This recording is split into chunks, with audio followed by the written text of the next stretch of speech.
श्रीमन्महागणाधिपतये नमः. श्रीसरस्वत्यै नमः. श्रीगुरुभ्यो नमः. वक्रतुण्डमहाकाय सूर्यकोटिसमप्रभ निर्विघ्नं कुरु मे देव सर्वकार्येषु सर्वदा. गुरुर्ब्रह्मा गुरुर्विष्णु गुरुर्देवो महेश्वरः.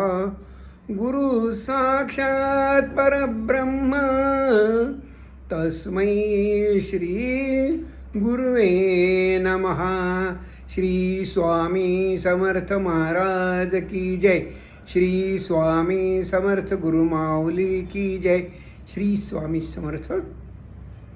आज नाथषष्ठी, शांतीब्रह्म सद्गुरू एकनाथ महाराजांचा जन्मदिवस आणि त्यांनी आपला लौकिक देह गंगेला समर्पित केला. त्या दोन्हीचा हे दिवस तो एकच, फाल्गुन वद्य षष्ठी.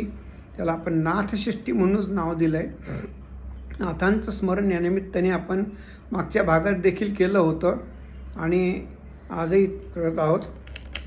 तर नाथ महाराजांना शांतीब्रह्मच म्हटलं जातं. काही झालं तरी त्यांच्या मनाची शांती कधी ढळत नव्हती. ते नाथ महाराज. नाथ महाराजांनी प्रतिष्ठान नगरीमध्ये संपूर्ण आयुष्यामध्ये एवढं प्रगट काम केलेलं आहे. त्यांनी जेवढं लेखन केलेलं आहे संत साहित्यामध्ये, तेवढं क्वचितच मराठी भाषेत कोणी लेखन केलेलं आहे. भगवान महर्षी वेदव्यासाने लिहिलं जे श्रीमद भागवत आहे, त्याच्यावरती नाथांनी मराठीतून जे भाष्य केलेलं आहे एकनाथी भागवत, ते म्हणजे आजही प्रमाण मानलं जातं, आदर्श मानलं जातं. असे नाथ महाराजांचं स्मरण आपण करतोच आहे. मागच्या भागातही थोड्याफार प्रमाणात आपण नाथ महाराजांची सविस्तर माहिती बघितलीच होती. आता महत्त्वाचं म्हणजे येणाऱ्या मंगळवारी आपला स्वामी समर्थ सेवा मार्ग दिंडोरी प्रणित याच्यातील एक महत्त्वाचा दिवस. परंतु आपण आपलं कॅलेंडर, मासिक इत्यादी ठिकाणी जर कुठे बघितलं तर या संदर्भात विशेष माहिती आपल्याला सापडण्याची शक्यता कमी आहे.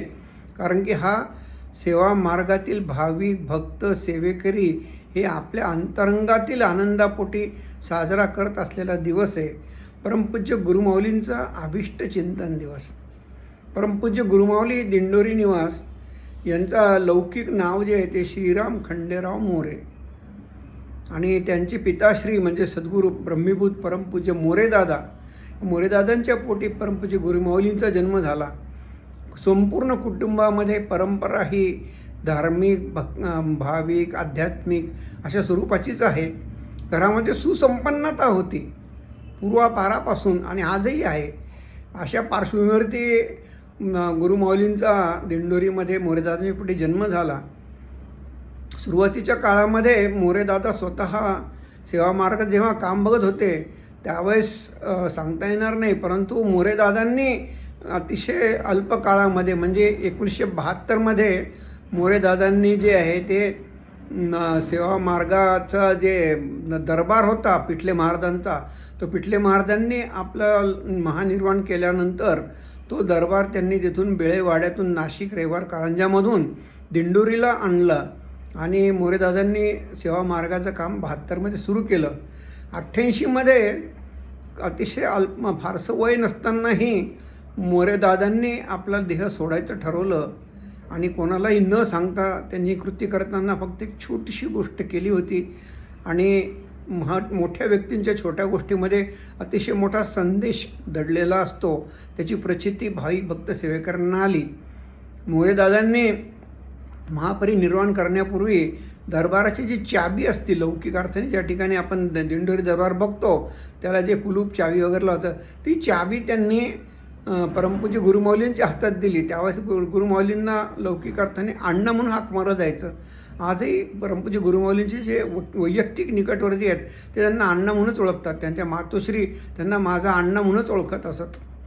तर परमपूज्य गुरुमाऊलींनी ह्या घटनेनंतर लोकांनी जो अर्थ सांगितला त्यानुसार परमपूज्य गुरुमाऊलींनी या सेवा मार्गाची धुरा आपल्या खांद्यावर घेतली. 1988 पासून आजतागायत परमपूज्य गुरुमाऊली या सेवाच्या मार्गाच्या प्रचार प्रसारासाठी तन मन धन अंतःकरणाने कष्ट तर करताच आहे, परंतु अनेक सेवेकरांना त्यांनी अनेक वेळेला वेगळ्या वेगळ्या मार्गातून प्रचिती दिलेली आहे की स्वामी समर्थ महाराज हे म्हणजेच गुरुमाऊली आहेत. आजच्या काळामध्ये परमपूज्य गुरुमाऊली म्हणजेच स्वामी समर्थ महाराजांचं लौकिक देहरूप आहे. याचे एक उदाहरण नेहमी सांगितलं जातं, ते म्हणजे नाशिकला एका सेवा केंद्रामध्ये एक छोटी मुलगी आहे. ती आपल्या पित्याच्या बरोबर त्या ठिकाणी जाऊन महाराजांच्या फोटोची सेवा करायची. एकदा फोटोची सेवा करत असताना तिला तर त्या ठिकाणी नखामुळे मार लागल्यासारखं झालं थोडंसं, आणि तिने वडिलांना सांगितलं. दोघंही कालांतराने ती गोष्ट विसरले. नंतर ती तिच्या वडिलांबरोबर एक दिवशी दिंडोरी दरबारात आली आणि परमपूज्य गुरुमाऊलीसमोर बसली. तिने परमपूज्य गुरुमाऊलींना कदाचित पहिल्यांदाच पाहिलं असेल त्यावेळेस.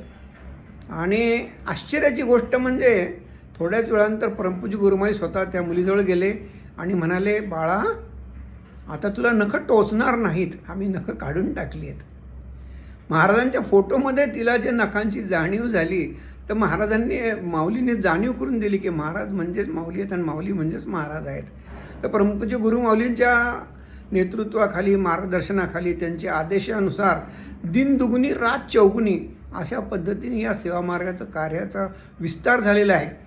एका जिल्ह्यात, नाशिक जिल्ह्यात सुरू झालेला हा सेवा मार्ग नाशिक, धुळे, जळगाव, नंदुरबार पसरत मराठवाडा, पश्चिम महाराष्ट्र करत करत संपूर्ण महाराष्ट्रामध्ये मोरेदादा असताना पसरायला फक्त सुरुवात झाली होती. परंतु आज स्थिती अशी आहे की महाराष्ट्रच नव्हे, ह्या देशातील जवळपास सगळ्या प्रमुख राज्यांमध्ये आणि या जगातील सर्व प्रमुख देशांमध्ये स्वामी समर्थ सेवा मार्ग दिंडोरी प्रणित या पद्धतीने कार्य हे चालूच आहे आणि त्याचा विस्तार देखील अतिशय वेगाने होतोय. इतक्या वेगाने विस्तार होतो की ज्या ठिकाणी आपली कल्पनाशक्ती देखील पोहोचणं शक्य नाही. आज जर विचार करायला गेला तर केवळ परमपूज्य गुरुमाऊलींचा आदेश मार्गदर्शनानुसार श्री स्वामी समर्थ कमीत कमी दिवसातून एकदा म्हणणाऱ्यांची संख्या ही कोट्यावधीमध्ये झालेली आहे.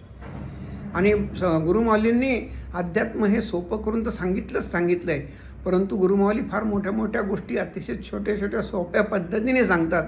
ते म्हणजे की अध्यात्म 20% आणि समाजकारण 80%.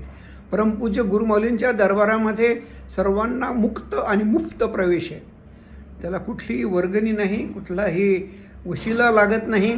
कोणीही उठून त्यांच्या समोर जाऊन उभं राहू शकतं आणि हीन, दीन, गरीब, आर्द्र, दुःखित, पीडित हे जे लोक आहेत त्यांना तिथे गेल्यानंतर परमपूज्य गुरुमाऊलींच्या केवळ दर्शनानेच जाणीव होती की माझ्यावरचं सगळं जे आहे ते ओझं हलकं व्हायला सुरुवात झालेली आहे.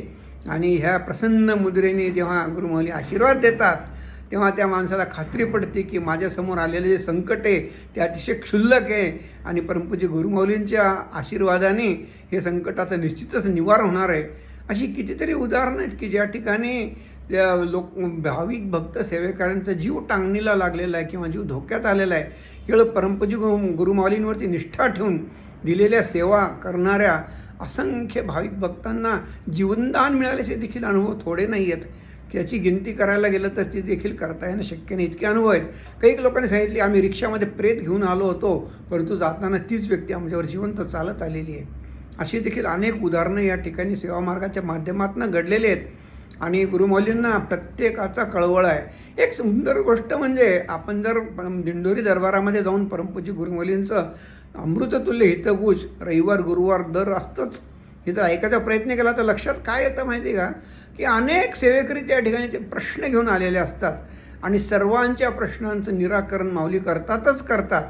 परंतु आपण जर 10:30च्या आरतीनंतरचं हितगुज ऐकलं सकाळी तर असं लक्षात येतं की बहुसंख्य सेवेकरांच्या मनामध्ये जे प्रश्न आहेत त्यांचं उत्तर त्यांना त्या हितगुजामध्ये सापडून जातं.